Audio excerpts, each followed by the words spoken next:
My name is Steve Kett, and I am the new product officer of the Advisory Board for the Arts. The Advisory Board is a membership organization, and on the call today, there are a wide variety of members and guests from around the world. In fact, we have over 180 total participants from more than 120 organizations all around the world. We're grateful to all of you for taking time away during this extraordinary moment to join us. The topic for our conversation is the donor perspective on fundraising during the crisis, and we are especially grateful to our co-host, Ron Schiller, founder and CEO of the Aspen Leadership Group, for joining us, as well as acting as interviewer for our four very special guests. I will let Ron introduce those guests in just a moment. Let me do just a bit of housekeeping before we begin.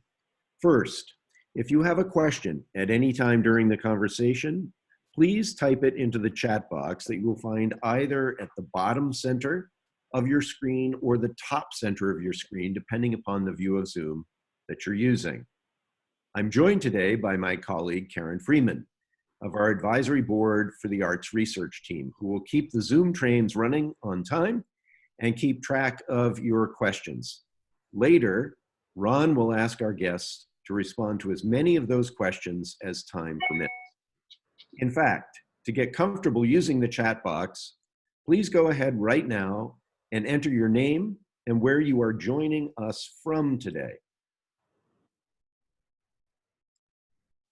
Great. It doesn't appear that we have a bashful crowd here at a very high level of Zoom proficiency. And feel free, of course, to start entering your questions at any time.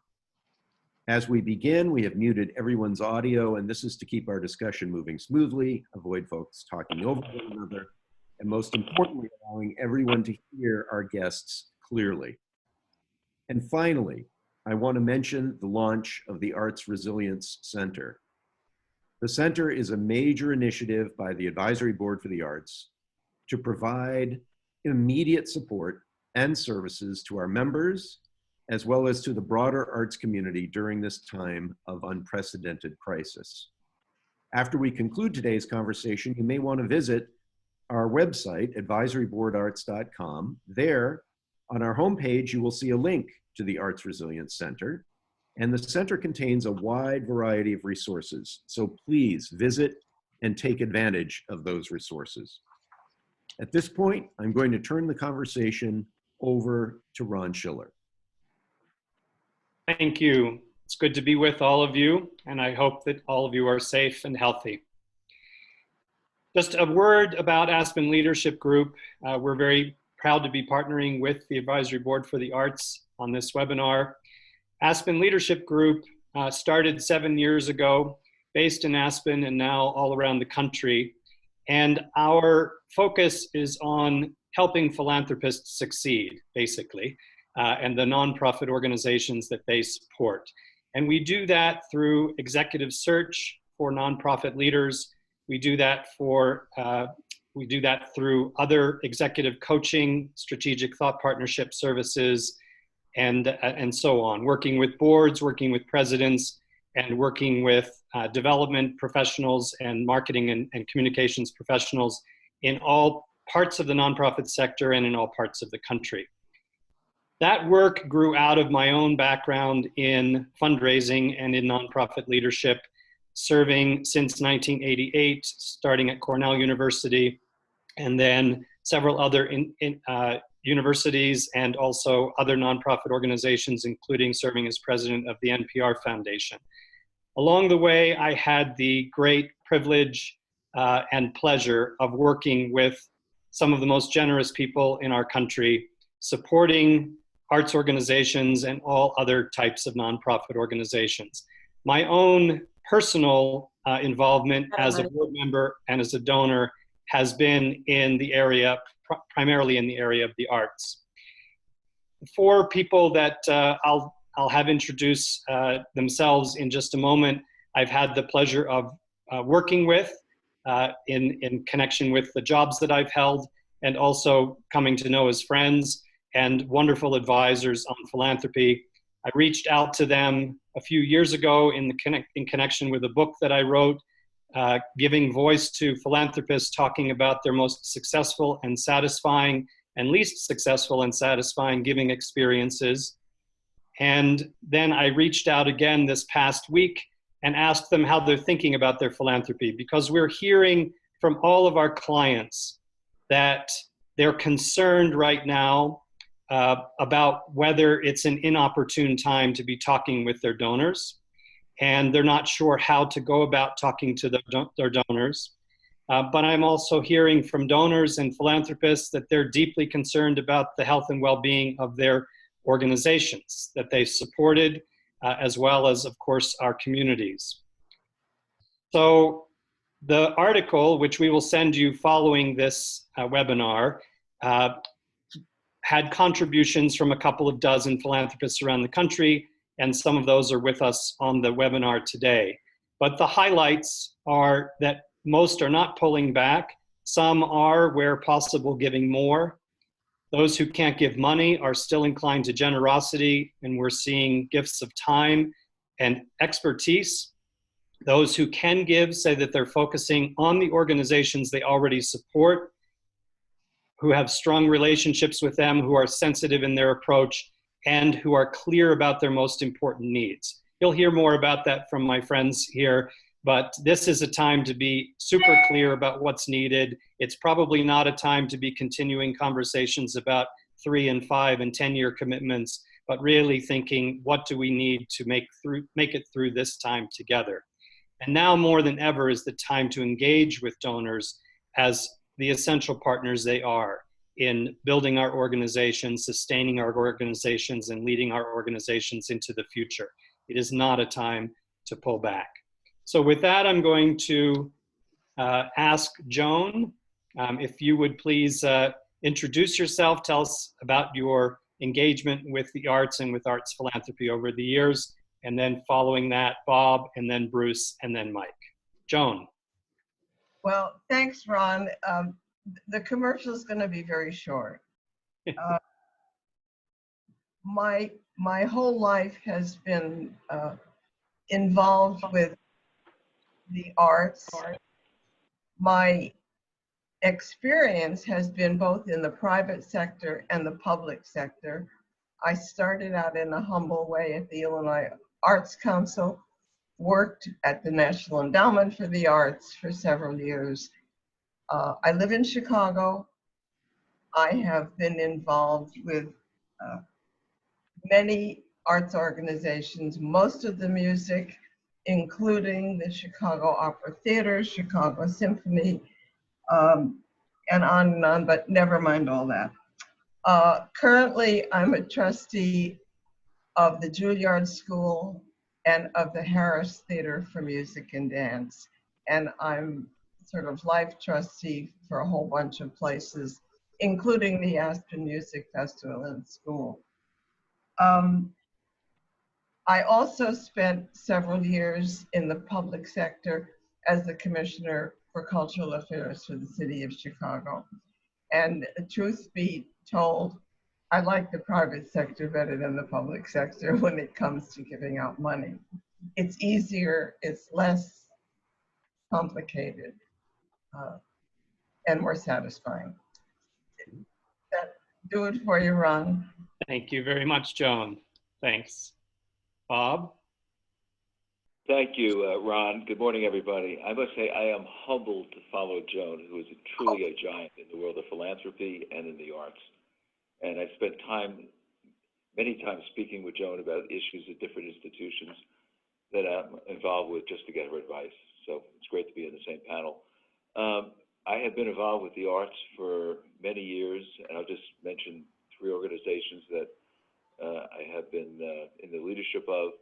One was the Jewish Museum going back in the 90s in New York, where I was chairman for a number of years. Then there's the Whitney, where for 14 years I was either president or chairman.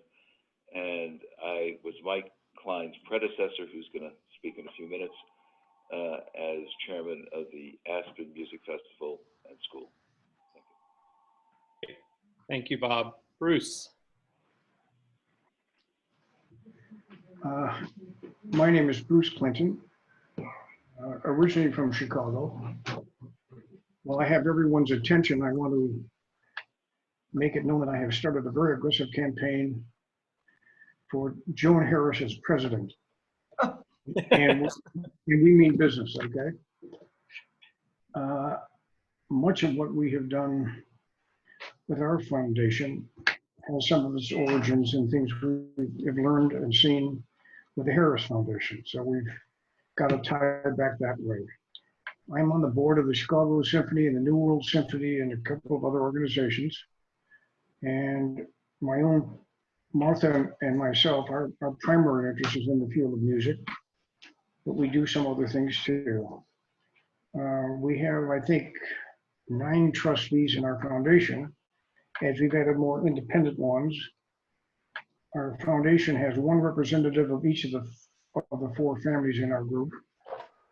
And it's a relatively small foundation at the present time, but is due for a terrific growth spurt when Martha and I both pass.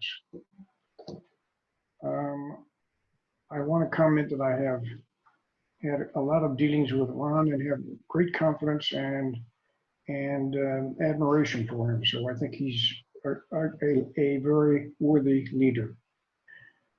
Look forward to helping any way I can in this meeting. Thank you, Bruce, and thank you to Martha for her wonderful generosity along with you. Same is true of Soledad Hurst and Joni Klein, and that brings us to you, Mike Klein. Good morning, Ron. Good morning, everyone. Obviously, I've been privileged to have his predecessors, Joan and Bob, at the Aspen Music School and Festival. I'm presently also the chairman of the Shakespeare Theater Company in Washington, D.C. And previous to that, I was the president of the Penn Faulkner Foundation, which is a literature organization, as you may know. For me, it's really interesting because besides the desire to serve, I'm presently leading 2 organizations with very, very different profiles financially, apropos of the subject of today, which is to say that the Aspen Music Festival and School, thanks to the generosity and support of people like Joan and Bob, is in pretty good financial condition with a substantial endowment in reserve. Shakespeare Theater Company has none. And I've been dealing, and we'll address in a moment when we get around to the discussion, the different approaches that have been necessary in light of the different circumstances of those organizations. Thanks, Lynn. Terrific. Thank you, Mike. So I'm going to start with you, Joan, and just ask the question, and then I'll ask your colleagues also to comment on this question after you do. But are you even thinking about philanthropy right now? This is, we've got health concerns, family concerns, business concerns, all kinds of financial concerns, community concerns swirling around all of us. And how if you are thinking about philanthropy right now, how are you thinking about it? And then specifically, how does the arts fit into that thinking? That's a very long question. And I'm going to give you, at this moment, a very personal answer to it, Ron.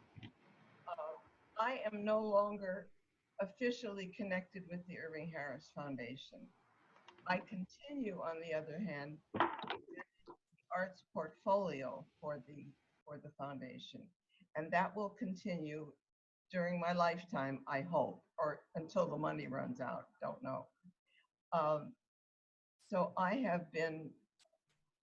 don't even have to make a choice about arts funding or not arts funding. That's what I do.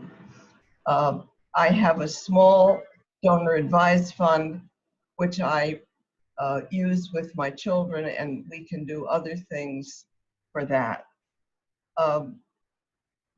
What I'm thinking about is how to stretch our shrinking assets to do the most good. And the first thing we've decided, with respect to arts funding, is to get the money out as quickly as possible. I spent many years trying to organize the foundation's arts giving in a very sensible and orderly way. It ended up we ended up with 2 very solid periods in which we reviewed and dispersed money, one in the spring and one in the fall. It made for very thoughtful and careful consideration. That is out the window. What we're trying to do now is get the money out to our grantees as quickly as we can, keeping in mind what our shrinking resources are. But I'm not going to wait till the fall to find out who needs what. Many organizations need the infusion right now, and so we're in the process of trying to collapse our very sensible and well-organized system of 2 grant periods a year into one major one and a dribble in the rest of the time to respond to what arts organizations need as we go along. Great. So structure's changed a lot. Thank you. Bob, can I turn to you next on that same question? Are you thinking about philanthropy right now? And what do you have to say about what Joan said as well? I think you're muted. You know, and I think it's obvious, you know, our country's going through a real crisis, both in the health side and a financial crisis. And I think for people who have the ability to be involved and to be donors, I think it's very important for each of us to step up in any way we can. And so in my own case, both because I still have involvement with organizations that I've been involved with for a number of years, I feel very committed to them. And on the health side, I have been spending a lot of time, and I'll talk about that later, trying to figure out how I and others in the Aspen community where I live can really make an impact, because a lot of people's lives have really been uprooted. So I would say personally, I am spending hours and hours a day, both the arts organizations that I have an involvement with, as well as the issues impacting Aspen and its people. Very good. Mike? Sure. I'm basically like Bob. I'm basically continue to be involved intensively with the organizations that in the arts organizations I've been involved with. I'm also privileged to be a partner of Jose Andres, whose World Central Kitchen has taken an enormous lead in trying to feed people in all kinds of circumstances, from the COVID-19 trapped people to the people who are just generally upset by the economy, and to utilize the resources of the restaurant community to try to feed people in the interim. In terms of the arts organizations, as I said at the outset, the 2 different financial profiles of the ones I'm leading at the moment have dictated different approaches. For the Aspen Music Festival and School, the staff's doing a terrific job of trying to assess the consequences of the possibility of having to cancel the entire summer season or postpone it, depending upon how things evolve, and to adjust financial requirements and to try to accelerate people's contributions. I certainly, Bob has as well, accelerated what would ordinarily be a seasonal giving so that the cash is more readily on hand. For the Shakespeare Theater Company, which has no endowment or reserves to speak of, and has now had to cancel its whole season, we are out with what we call a Phoenix Fund, in which a general updated weekly video by our new artistic director, Simon Godwin, informs our subscribing and supporting public of where we are seeking contributions. And we've had a goal of $1 million there, which is modest relative to everything else, but nonetheless, a significant portion. We've had small contributions adding up to almost $700,000 already, which are going to be matched by a $1 million gift by one of our board members. And I've had a similar challenge to the board itself to accelerate its contributions. So one, continued to support, ramped up a little bit to the arts organizations, because as Bob says, those of us who are in the position to help really need to help in this time, and extending it to other needs that are acute and not likely to go away very quickly. Thank you. And Bruce, are you thinking about philanthropy right now, and how is your family thinking about it? I think it's a divided answer. I am thinking of it. I am responsible, like my principal responsibility is to create an agenda for the annual meeting. We have one annual meeting in fourth quarter. And that's my primary focus at this point in the year usually.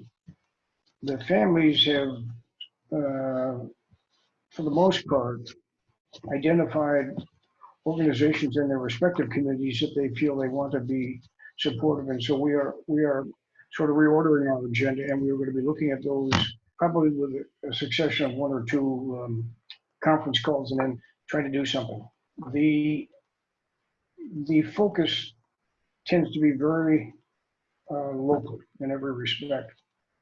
And so when we have major relationships, as we do with the Chicago Symphony or with the New World or several other organizations, we have to sort of pace ourselves and sometimes dig a little deeper than we normally would in a normal year to deal with all of those concerns.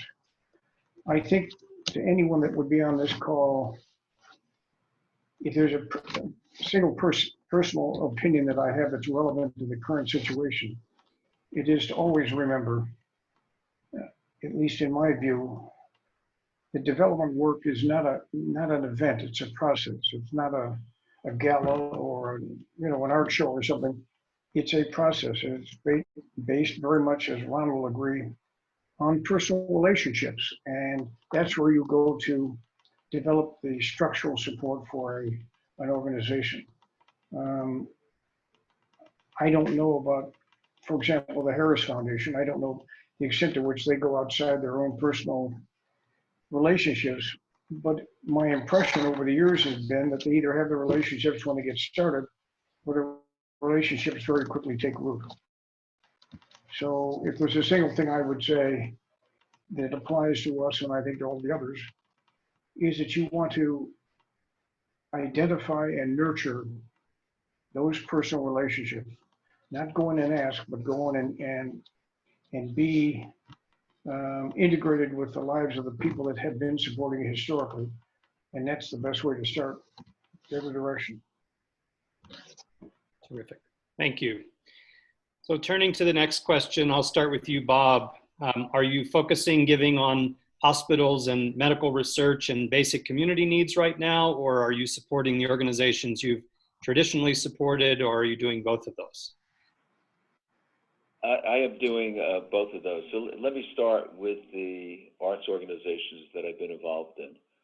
And, I think most of us involved in the arts realize that this is a difficult period for any arts organization. The larger ones will be fine, they'll survive, but it's still going to be quite difficult.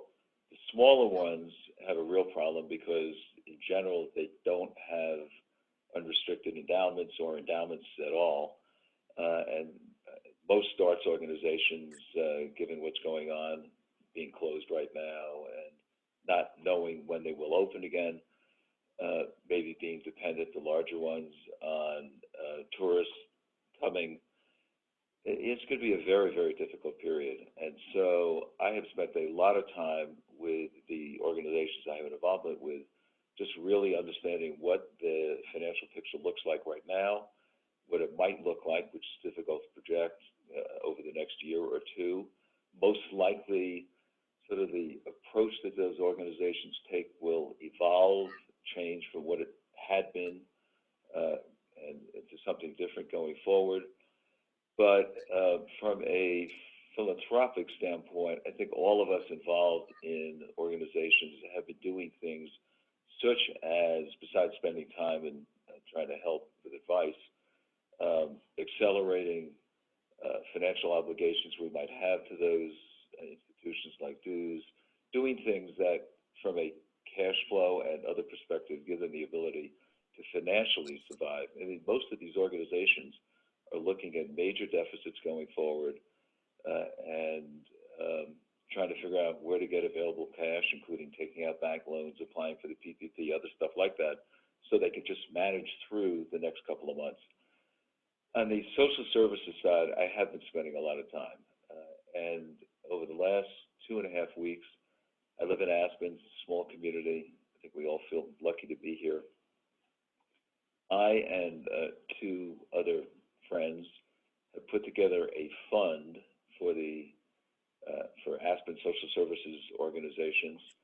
And it's been amazing how it snowballed. It started with a couple of us saying, we'd love to figure out, number one, who to give to, which are the best social services organizations, because we really didn't know sort of the landscape as well as we do right now. Second, to make sure that the money we're giving is being used efficiently and effectively and on a timely basis.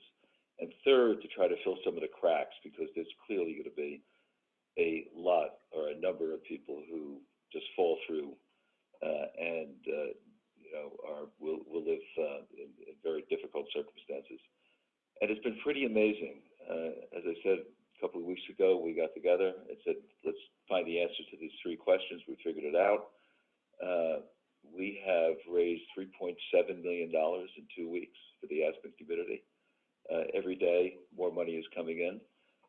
Now we're in the midst, and after this call, I have to get on another call with the county officials here in Aspen to talk about how we can work with them, but we're really dealing more with the private side to distribute that money in a really effective and efficient way. So the answer is I'm involved in both because they both have needs. Very good. And Mike, you made a comment. I'm going to turn to you next on this question. You made a comment about being involved in both to some degree, but can you build on that? Well, yes. I mean, I think as usual, what Bob has suggested is exactly on point, and that is that it's not simply a matter of accelerating giving, but analyzing what really is going to be the future in the immediate short term and intermediate term of these organizations. Ironically, both at the music school and at Shakespeare, we were beginning a strategic planning process, which we go through in cycles. And this financial crisis has involved us in rethinking, particularly at the Shakespeare Theatre Company, but also at music school, what are the basic elements of that business model, be it nonprofit though it is, artistic though it is. Fundamentally, there's revenue and there are expenses. There's staffing, there's programmatic decisions that need to be addressed. And I'm spending an enormous amount of time on those processes to make sure that whatever resources we have are husbanded properly, are deployed appropriately, and the expenditure of time and energy that is necessary to sustain these organizations is going to be better spent than if we were just running around trying to put our hand out and reach money. I think for those of you who are interested in looking at it as a model, because I think of it as really quite an appropriate model, you might want to visit the Shakespeare Theatre Company's site and look at the Phoenix Fund video, because what it is an attempt to do is to involve the community that we serve as consumers and patrons, what we're doing to engage them in the process themselves, so that it's not simply a question of throwing money at something, but understanding that we're trying to be careful stewards of the tradition that we have, so that there is a future for those organizations. So yes, I'm spending a lot of time on doing more than just putting in money and reaching out for money, but trying to engage the community in the sustenance of those organizations. Thank you. We have one question. I'm going to take a break here in our list of questions. One question coming from our attendees, and that is, what information do you most need right now from the leaders, presidents, and development staff at the organizations where you are involved, or maybe new ones that you're considering funding? But what do you most need to be getting from them? Maybe Bruce, can I start with you on that? I think there are probably 2 things we like to know pretty quickly. One is, what is the factual status of the organization at that moment in time? Whatever it is, good or bad, we'd like to understand what the scope of the problem is. And secondly, have they prioritized their needs as to what is most critical? had a meeting with the head of the Miami City Ballet a couple of weeks ago, and she had a couple of things, 3 or 4 things on her mind, but one in particular, and that's what we talked about. My point is that that sort of a guidance is very helpful in our situation to take to the trustees. Great. Joan? I am looking primarily at leadership. Every organization depends, I think, on the quality of its leadership. And one of the things that we have found is that even before this crisis hit us, there were organizations which were suffering from leadership crises. Those few organizations looked to me like they were on life support even before this crisis hit. And so I'm looking very carefully at that. Those that seemed healthy, I mean, it sounds very Malthusian, but those that seemed healthy and will survive this are those that we're trying to look at. I just want to add one thing, lest all of our participants think that all we do here is the arts. The Irving Harris Foundation is now, since I'm not there, they are free to follow their best interests, which is basically early childhood, social justice, women's issues, and those, the same kinds of criteria are being looked at for all the non-cultural things. So that's really all I wanted to say. It's the leadership that I'm looking at. One of our attendees has asked, making it clear that that she is not going to come to any of you to ask for her organization, but are you open? Do you think that your colleagues around the country, other philanthropists, are open to new organizations right now, whether in their communities or otherwise? Mike, do you want to start us off with that? Well, you hate to say no, but you hate to say yes. There'll be a deluge of applications. I think it's frankly hard at this stage of the game. Go ahead, I'm sorry. No, go ahead, Mike. No, I mean, most people who are engaged at the moment. And I think their heartstrings will be, and their intelligences will pull them in directions that are appropriate to them. I think it's hard to engage people in causes that they haven't previously been involved in, although there may be avenues in causes that they are associated with. For example, there's a local DC Central Kitchen on the other side of the river, as we refer to it in Washington, in Anacostia, which feeds a less privileged community, that my wife and I built a facility for them. I'm reaching out to that, but that's an avenue that I've been there before. I haven't given them in several years, but knowing that it's around and needs help has caused me to reach out. And I think that's the kind of extension I think is most likely to be successful. Terrific. Bob? Yeah. In the arts world, it may be hard, if I understand the question correctly, to start new institutions. I mean, I think smaller things which are creative, there's always a place for those. I think in the social services world, there's a crying need for people to think differently, be creative, try to fill the cracks that I talked about before. And we're seeing those every day, where people are stepping up and distributing food in different ways, or distributing money in different ways that could really make a difference. So there is a difference, I think, between the two. Yep. So Bruce, are you increasing, decreasing, or reallocating philanthropy right now? We are holding in place, but we expect to increase by the end of the fourth quarter. To increase. Could I add one thing to the previous question? Oh, please, please. I have two thoughts on that. One is that it is, in my judgment, not an opportune time to approach foundations or individuals and seeking to establish a meaningful new relationship. That having been said, believe it or not, it may be counterintuitive. I think it's an excellent time to approach a foundation with no asks, but just get to know them. That you're interested in what they're doing, and that you'd like to have a chance to talk with them further as time goes on. I think my personal opinion is that approaching any foundation out of sequence in what is the most catastrophic thing that's happened in my whole lifetime, I'm in my 85th year,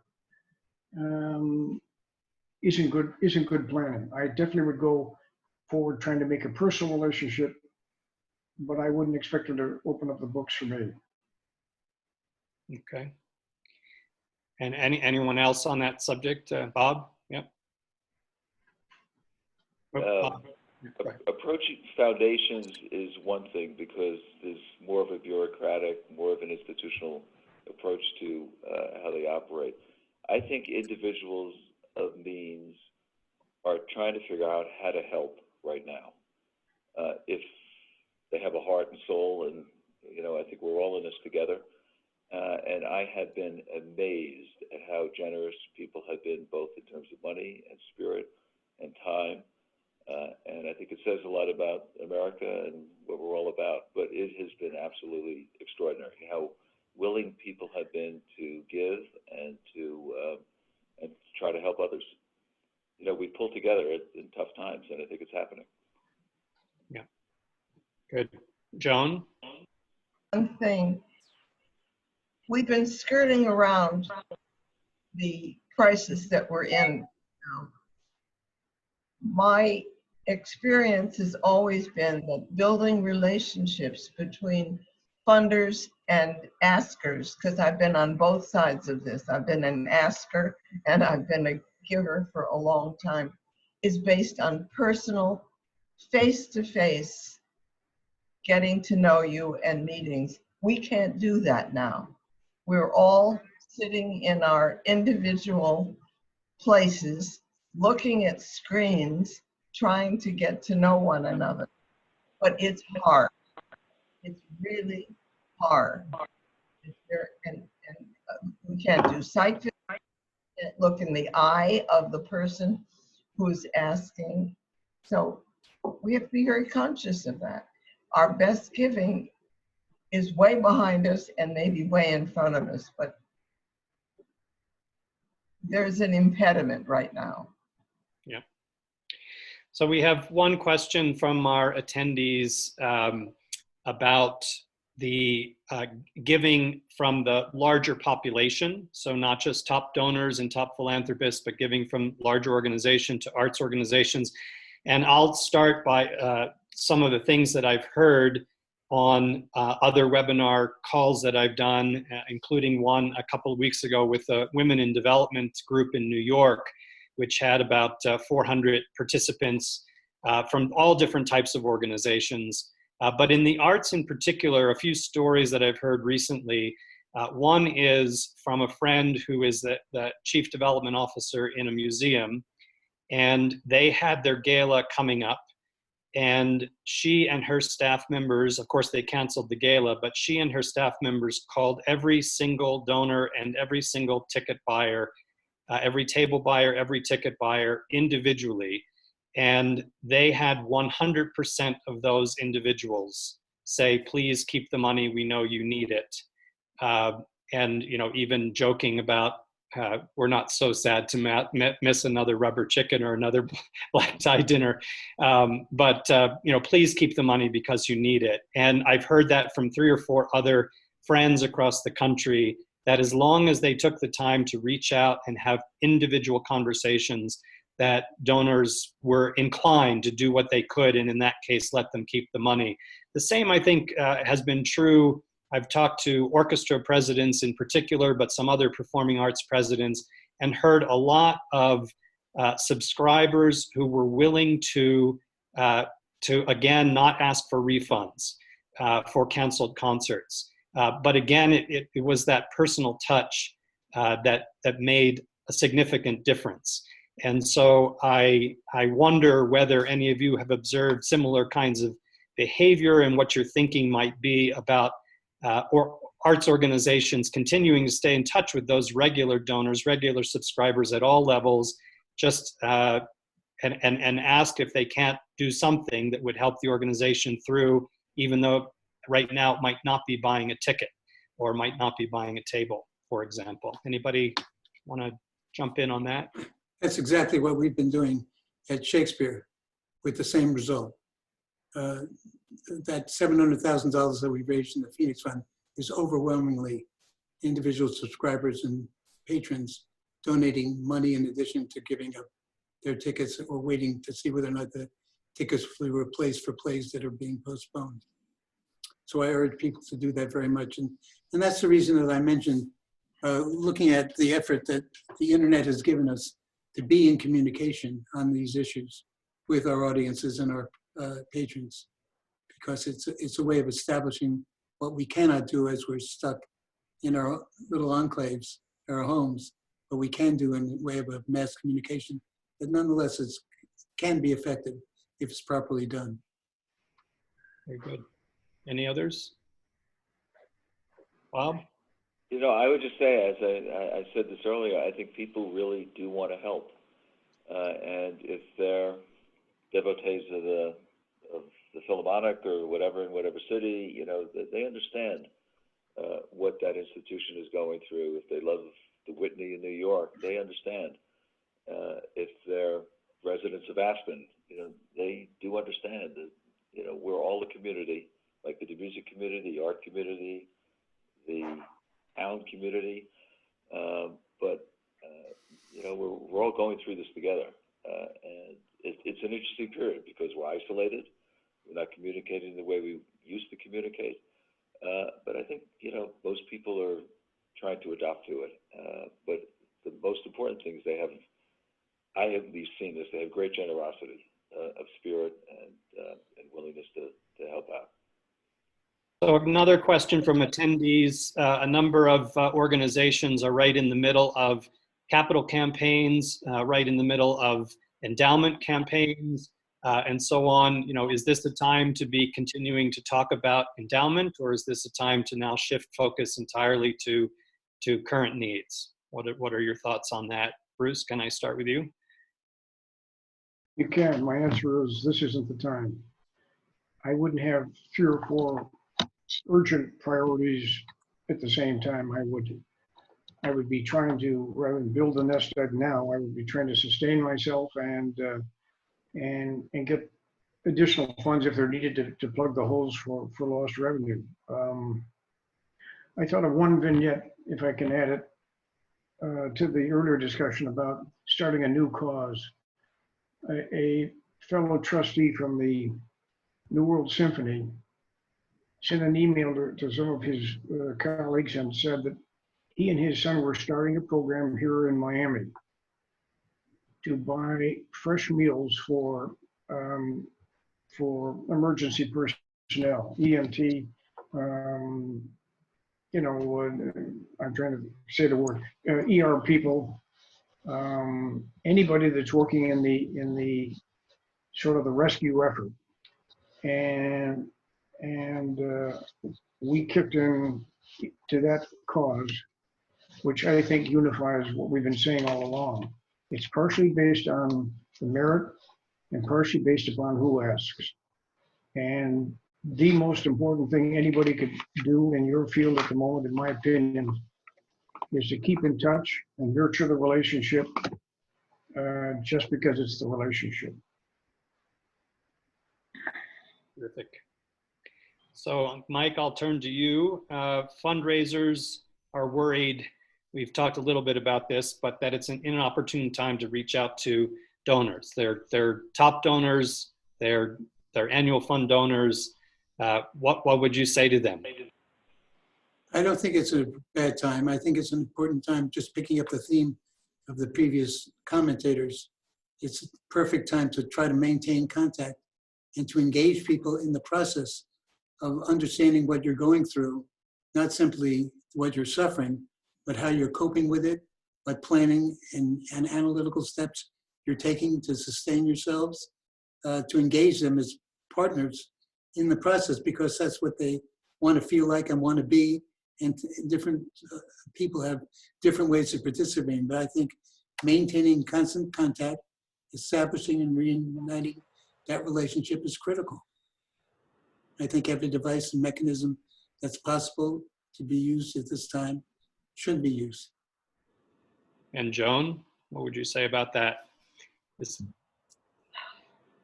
I think we're concentrating a lot on our prospective donees. Every one of us, I think, has to be very conscious of what's happened to our own endowments. I know that I haven't looked in the last couple of days, but it ain't good.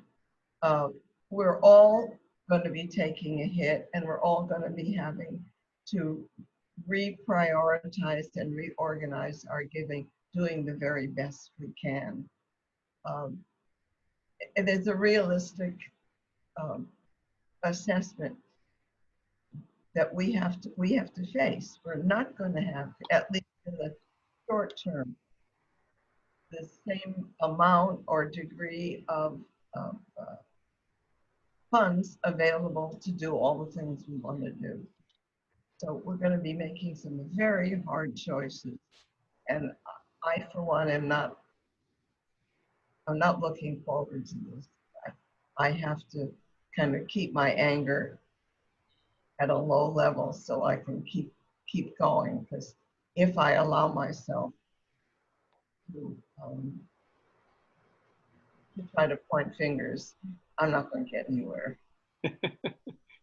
Yes.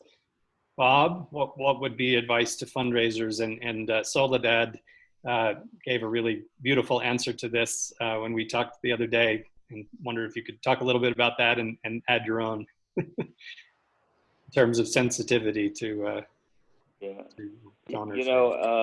I think there's the short term and then there's the long term here. I think business as usual is not the way things are going to happen.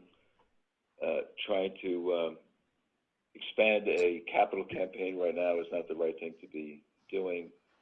The focus has to be in the short term. I do think that for every one of the kinds of institutions we've been talking about, either arts or social services organizations, they involve people, and we haven't spent a lot of time talking about the fact that, at a museum, there's the security guards who've been laid off, there's curators who try to figure out what to do with their shows, there's at the music festival, musicians who try to figure out whether they have a summer position or not. And so there's a lot of anxiety across the board, and I do think it's incumbent upon people who have the ability to try to, as best they can, to help out. And I think discussions about money where they will help an institution either keep people on the payroll, get through this tough period. It requires sacrifice on the part of everybody. But, again, I think we're all in a community of trying to, for each of our our loved institutions, try to make them get through the short-term period in a way that is the least damage to individuals,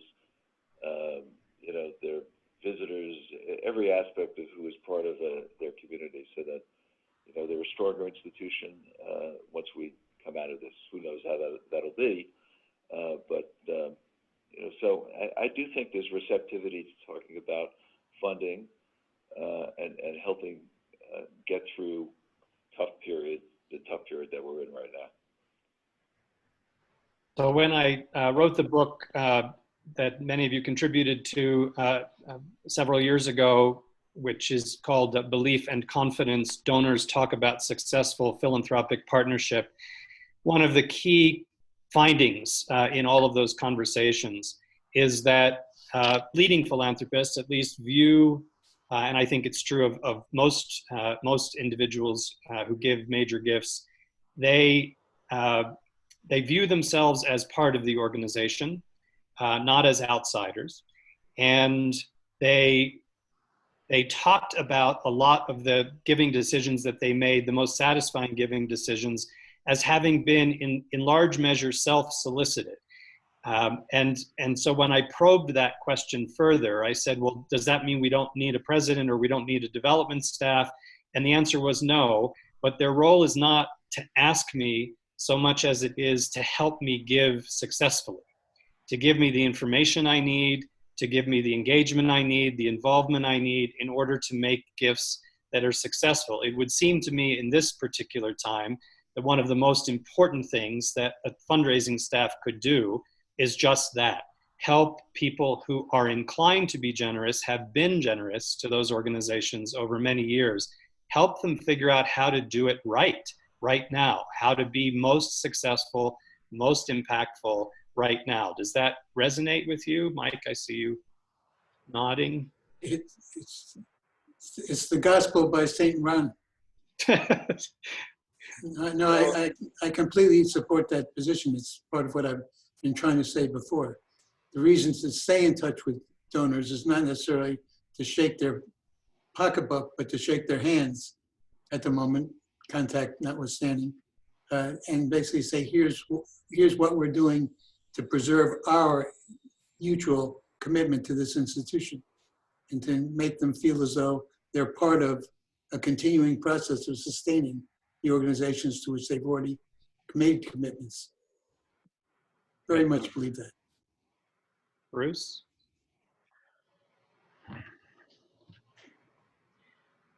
Yes. Yeah, I think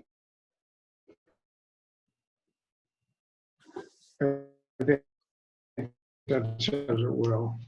I think that the essence of everything that's being said one way or another, related to anything one way or another, establish a meaningful financial relationship in your business is to establish primarily and initially a meaningful personal relationship in your business.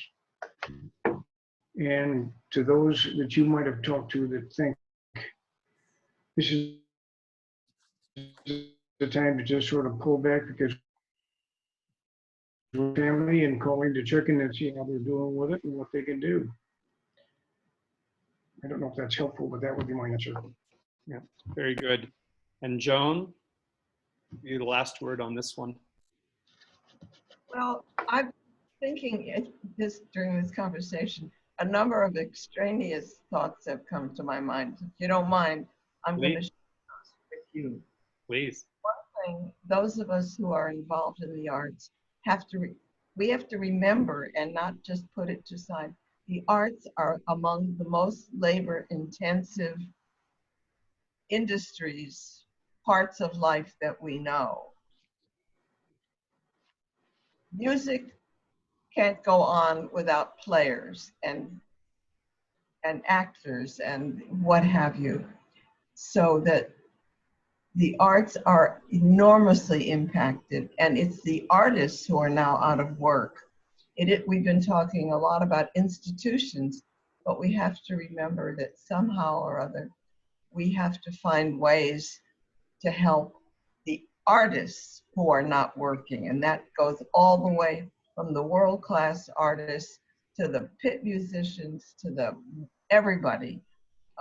That's one of the biggest hits. And the other thing I'm thinking, if somebody brought up the question of challenge grants, I think that it's something that I observe in looking at arts organizations is that the donations to the arts organizations come usually from the same old people. And even within boards, there are people who are not giving. And so I would think that if you drilled all the way down into the arts organizations who have board members and close friends who have yet to step up, that's a chance for a good challenge grant to be issued to those to step up. We're leaving big holes behind in looking at the big picture, but in the end, it's going to be the minutia and the small and medium-sized donors who are every bit as important as the big donors. Thank you. Well, thank you all. And at this point, I want to say thank you to the Advisory Board for the Arts for making this all possible. Aspen Leadership Group was very happy to participate in this. We do have some resources. We're adding an article or two every week. The most recent one was the result of conversations with philanthropists, and you'd find that on our resource page, aspenleadershipgroup.com, and right at the top is a COVID-19 resource page. And I know Advisory Board for the Arts has a lot of resources as well. Again, thank you, Joan. Thank you, Bruce. Thank you, Bob. Thank you, Mike, for all of your caring, all of the generosity that you have brought to our world, especially to the arts for this group today. Thank you for everything that you've done, everything that you're doing. And I'm going to turn it back now to Steve at Advisory Board for the Arts to finish us out. Thanks so much. And I will just add our thanks to you, Ron, to you, Joan, Mike, Bruce, and Bob, for taking some time to talk with us today. Thank you all so very much. Just a quick note for those that are listening in. By joining today, we will write up a summary of today's discussion, and we will send that around, as well as you'll receive notification of future webinars in our ABA Live series. This is an ongoing series with our next occurring next Tuesday, the 21st of April, so be on the lookout for that. If you'd like others to receive the notifications, just drop an email to the site you see down there, register@advisoryarts.com. Finally, the Advisory Board for the Arts is a membership organization, and while we are making several resources available to non-members during this crisis, we offer a much broader array of services to our members. And if you're interested in more information about membership, you can find my personal email in the chat box. Just click on it, send me a short note. I would be delighted to speak with you. You will now see a polling question. We want your feedback. So if you would just take a moment to give us a little bit of your feedback on this discussion over the past hour, we sure would appreciate it. We will hold the poll open for another minute or so, but let me again thank Ron, Joan, Mike, Bruce, and Bob again for joining us today. Please, everyone, be well, stay safe, and take care. Bye, all.